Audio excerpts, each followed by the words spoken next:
What's up, everybody? Hey guys, I'm Steven. And I'm Tristan. And we're with Practical Family Projects, where we aim to help you tackle those indoor, outdoor, home DIY, and craft projects. Hey, if you're new to the channel, please hit the subscribe button. And as always, the products that we use in our video will be linked down below.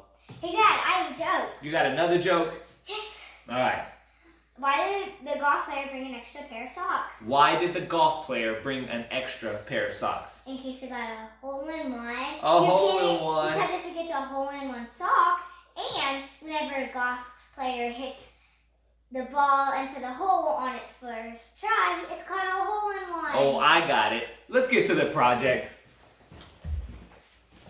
Hey, having a clogged plumbing pipe or any issues below your slab and foundation in your house is not exciting and can be very scary. So in this video, we're gonna show you how to do a concrete pour back after you've repaired whatever issue you've had under your slab. In this case, we had a plumbing issue, and we're gonna go back now and repair the concrete and do a concrete pour back. Let's get started.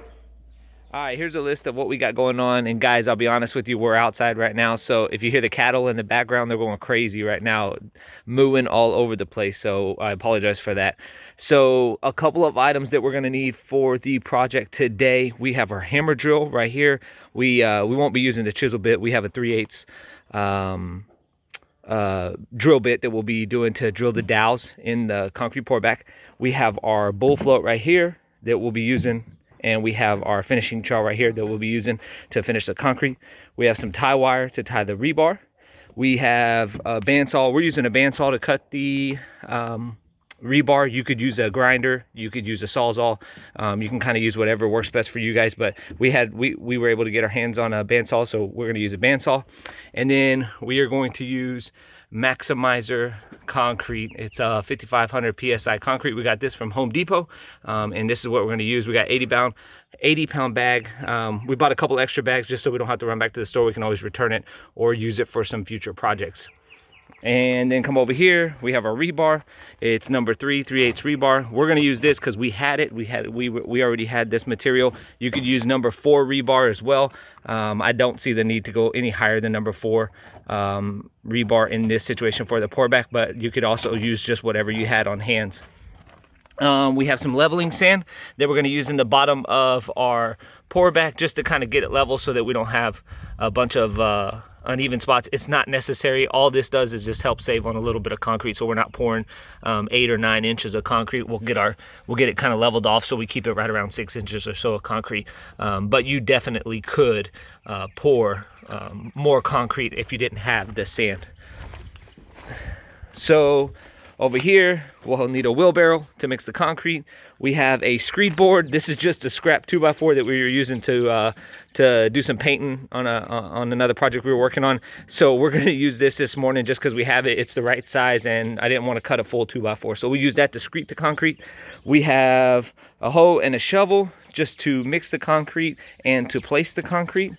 And then we have vapor barrier right here, and we'll talk more about this in a minute, but this is the vapor barrier. So this will go between the dirt or between the foundation and the reinforcement, and we'll put that in before we put the reinforcement in and before we pour the concrete. And then we have a shop vac just to keep the dust down when we're drilling for our dowels and for any cleanup later that we have to do. All right, so here's the issue that we had. We had a clogged pipe under our foundation, and we went through and repaired the PVC and cast iron pipe that's underneath. So it's cast iron pipe, and we repaired it with a PVC sleeve, and now we're left with a hole in the foundation. So what we need to do is we need to reinstall some reinforcement, some rebar. We need to reinstall a vapor barrier, and we need to pour the concrete. Now, before I get started, I will give a caveat. So this house was built in 1962, so there is no existing vapor barrier underneath the concrete, between the concrete and the actual foundation of the underneath the concrete. So there's no vapor barrier, existing vapor barrier right here. We're going to go ahead and put a piece of vapor barrier in here before we pour our concrete, just to try to help out what we're putting back, to try to follow best procedures. We've chipped out all the concrete, we repaired the pipe, and we've put back the foundation. We're gonna put a little bit of leveling sand in here to kind of clean up and level underneath here and fill in these voids. Then we'll put our reinforcement in, and then we will pour our concrete.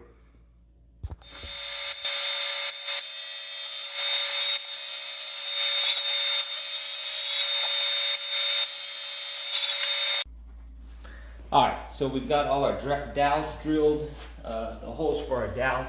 Now we're gonna install a little bit of leveling sand, and then we'll install the vapor barrier.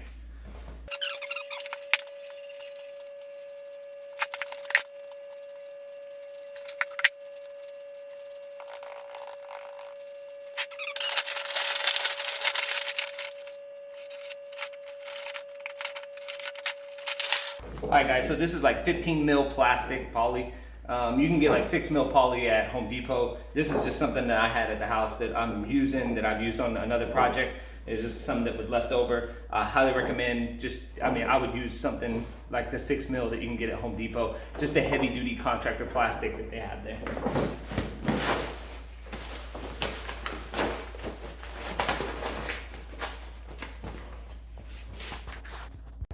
All right, guys, so we got everything prepped inside. We took our measurements for our rebar, and now we're gonna use the bandsaw and cut our rebar. We got quite a few pieces to cut. We'll show you how we're cutting this, and then we'll go cut everything else, and then we'll meet you guys back inside to get started putting it all back together.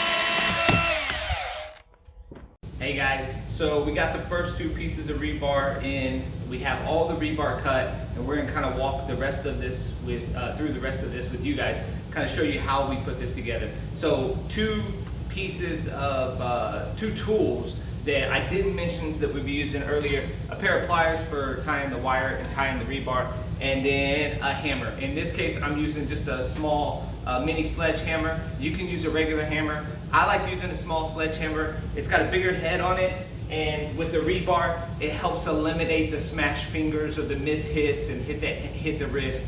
So it just, over the years, I found that it's just a little easier. So we'll get started and let's go.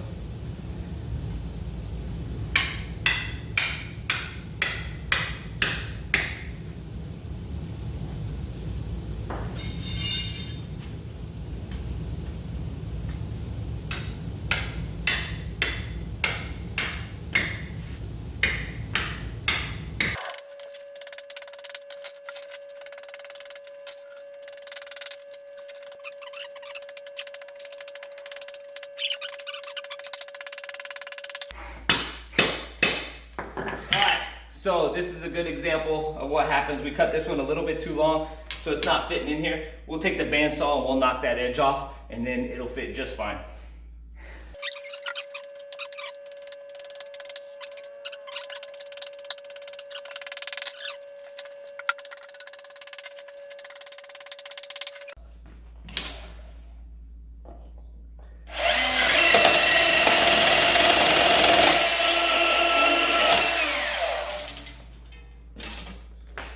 So we got the rebar in, we got it cut to length like it's supposed to be, and we're gonna go through and start tying it with the wire. Guys, be very careful. The wire will poke you. It's really sharp on the end. It's rusty. Wear a pair of gloves, pair of pliers, and just take your time in tying everything together.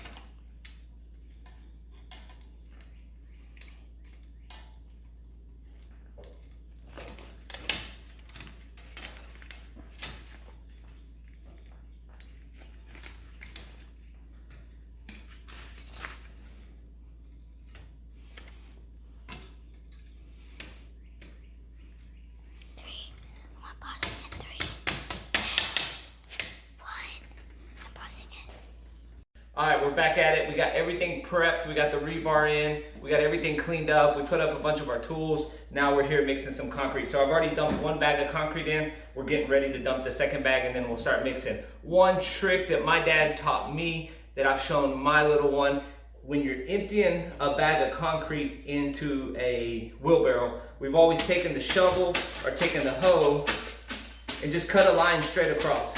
And once you cut that line straight across, then you can kind of flip it over and peel it backwards like this, and it'll kind of dump out right in your bowl or in your wheelbarrow. All right, now we got our concrete in the wheelbarrow. We'll start mixing and we'll be ready to go. All right, so we got a little bit of water in here. We're gonna mix it, guys. Mix a little bit at a time. Don't try to mix it all at one time. It will make your life very difficult. It'll be very hard. Just a little bit at a time and grab a little bit. You'll see as we go. Okay. More water.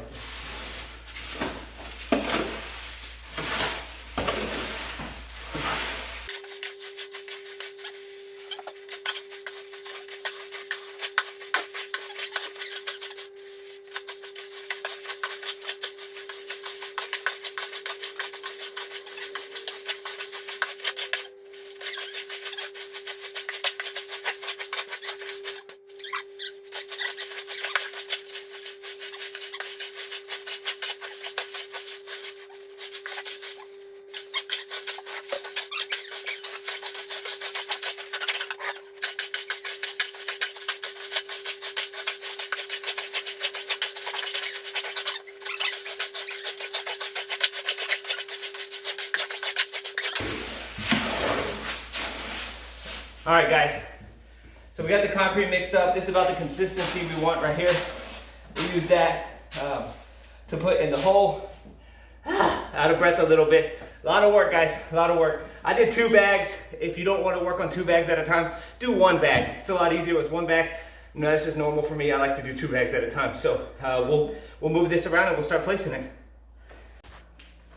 All right, so here's an up close of the consistency of the concrete that we got right here. So you can kind of see how it's pouring.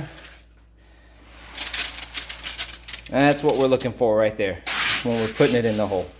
So let's get started.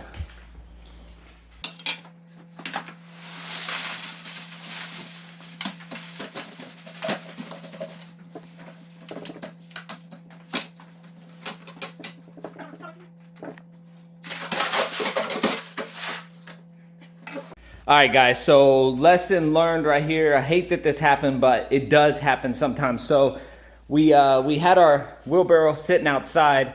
It was misting and raining a little bit. We dumped our concrete in there, and you can see a lot of the concrete the dried concrete kind of stuck to the bottom right here. We thought it was all mixed up. We thought we had a good mix, and then we dumped it out, and this is what we got.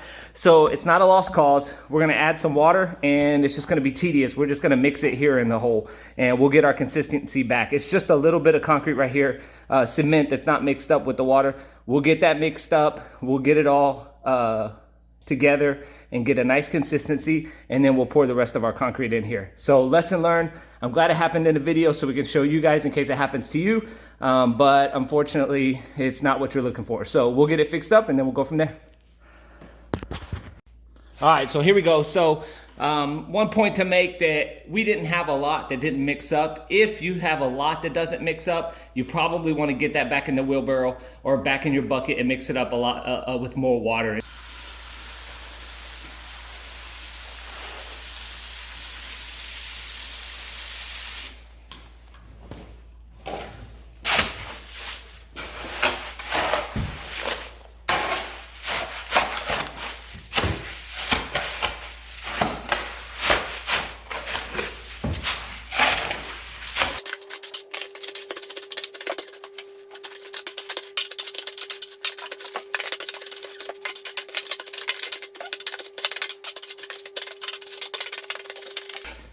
All right, guys, we got it mixed up. It looks a lot better. Like you saw right now, there wasn't a lot that wasn't mixed up. It was just the bottom of the wheelbarrow, just a small layer. Like I said before, if more of it's not mixed up for you guys, definitely get it out of the hole, mix it up. We were able to recover, get a little more water in there, mix it up, You can see we don't have enough concrete to fill the hole. We're gonna mix another batch of concrete, and then we'll get over here and finish filling this one up.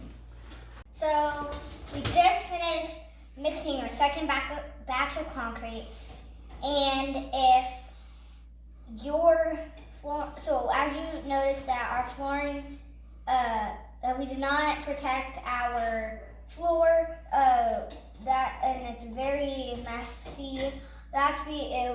It's okay for us because we're gonna cover it up with a second layer of floor. But if y'all have your permanent, if you guys have your permanent floor, then you might want to cut, and you should cover up your floor so it doesn't really get so dirty. All right, so we got it mostly filled up right now. Like I said before, we're going to flush out with the top of our tile. Make sure you're keeping in mind how you're going back with your flooring, and make sure you know where you're finishing your concrete. We're going to use our screed board now. Like I said before, this is just a scrap 2x4 that we had out in the garage, and we're just going to kind of use this to level it off before we finish filling up. Notice I did not finish filling it up yet. We're going to work it this way and come back this way. Just didn't want to get a lot of extra concrete that we got to then pull out and put back in the wheelbarrow. So we'll kind of go a little bit at a time. So we'll start finishing this.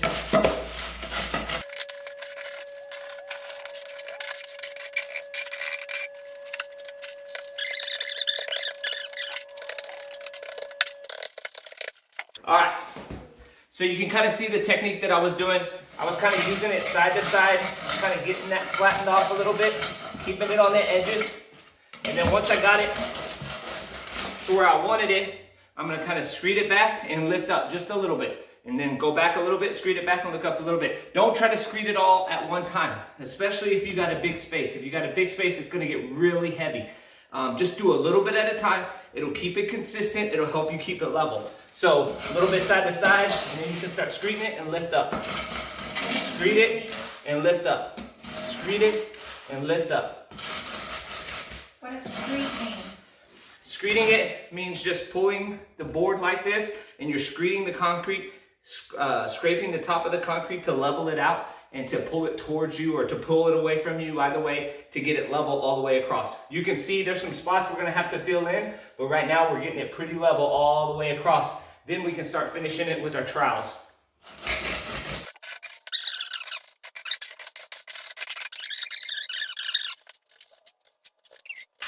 So right now I'm just using the finishing trowel. It's just a smooth trowel. I'm just using this to put the concrete down.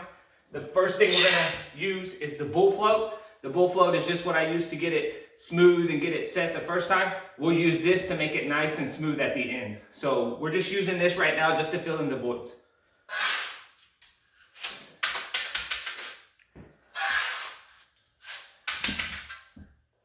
All right, now that we have that done, we'll use our bowl trowel, and we'll go through and we'll start working it so that we get it nice and clean and pretty.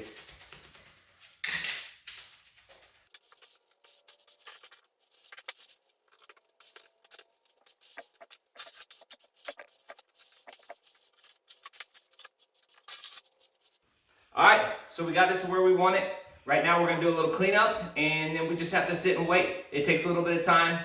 Just gotta be patient and let it start setting up, let it start hardening, and then as it starts to harden, we'll keep finishing it and troweling it and make it nice and smooth. All right, Tristan. All right, so we've had a little bit of time for the concrete to set up. We've cleaned up all our tools, so I cannot stress that enough. Once you get the concrete poured, you're gonna have to let it sit for a little bit. Take that time to clean up your tools. You do not wanna have to be chipping concrete off your shovels, off of your wheelbarrow or your buckets or anything like that. That being said, if you don't have a wheelbarrow, you can mix the concrete in the bucket. It just takes a little more time. You'll only be able to do a little bit at a time, but if you don't have a wheelbarrow, don't think that you have to go out and buy a wheelbarrow. You've got a bucket, you can get your hands on a bucket or a pan or a tub. You can mix the concrete in there, and you just probably want to do a little bit less and mix a little bit, have to mix a few more batches at a time. The other thing is I mentioned having a float and a trowel. If you heard in the video earlier, you may or may not heard my wife was asking me, what am I using right then, so that I can explain what I'm using. And then the follow-up question was, do you have to use a float? Do you have to use a trowel? So if you don't have a float, I would not buy a float. I would highly recommend having a smooth trowel. And the reason I say that, the smooth trowel will give us a smooth finish on the concrete. If you don't have a smooth trowel and you just have the float, you can still work it and make that happen. The other thing I would say is if you're covering up the concrete with tile, it doesn't need to be perfect. The tile, you're gonna put the mortar down and set your tile. So your concrete doesn't have to have a shiny, the perfect smooth finish. It just needs to be real. It just needs to be nice, and you want to make it smooth so that when you're setting your flooring over the top of it, it's nice and level and it has a good finish to it. But it doesn't have to be perfect, guys. This is just a home project to have to keep from that you're doing yourself, and we're just going to try to do our best. So we're going to switch now. We did the float. We're switching now to the trowel, to the smooth trowel. And we're gonna try to put a smooth coat on it right now. We'll let it sit again, and then we'll come back and we'll finish it. I think after we run this over there, we're gonna go for a little walk, and then we're gonna come back and it should be ready to go. All right, so let's run the trowel over it. When you're running the trowel over it, you wanna be nice, smooth strokes, either forward and backwards, side to side. You'll see, we'll start doing some round strokes as well. You don't wanna tilt the trowel too much. If you tilt the trowel too much, you see, you're going to make a divot in the concrete. If you don't tilt it enough, you're going to end up catching the concrete, and it's going to start to come over the top of your trowel. So you got to kind of keep it at a nice little bit of an angle. And you see that we're starting to get a nice smooth finish. As you can see, it's starting to smooth out really nicely. We're taking our time. We're going back and forth. I am definitely not the best concrete finisher out there. Just trying to get a nice finish.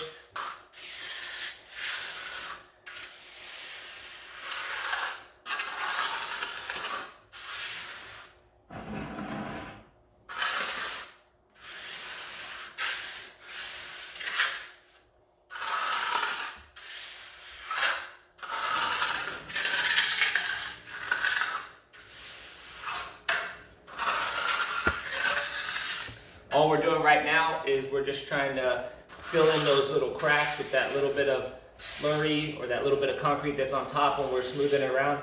And we're just taking it and leveling it off with the tile on the side.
That's not bad.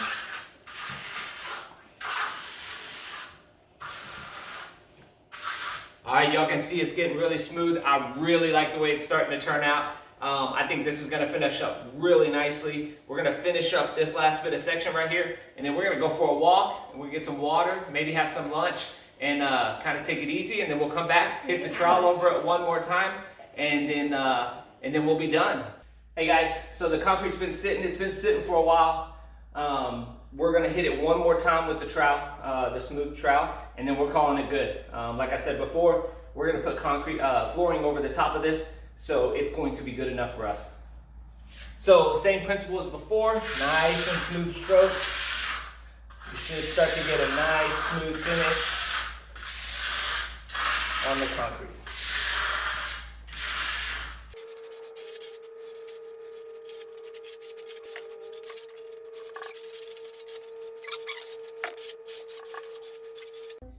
All right, guys, there's kind of the up close. It's not perfectly smooth for us, but this is gonna be good for us. We'll let it dry a little bit longer, and then we'll take a wet rag and clean the edges off of the tile, and then we are finished. Hey guys, so we hope you enjoyed the video. We got the concrete done. We showed you the tools, we showed you what we did. We made a few mistakes, but hopefully you were able to learn, we were able to learn from those mistakes. If you liked the video, please hit the like button down below. If you really enjoyed this, hit the subscribe button for the channel, and we'll catch you on the next video, guys. Appreciate it. Thanks. Make sure to thumbs up.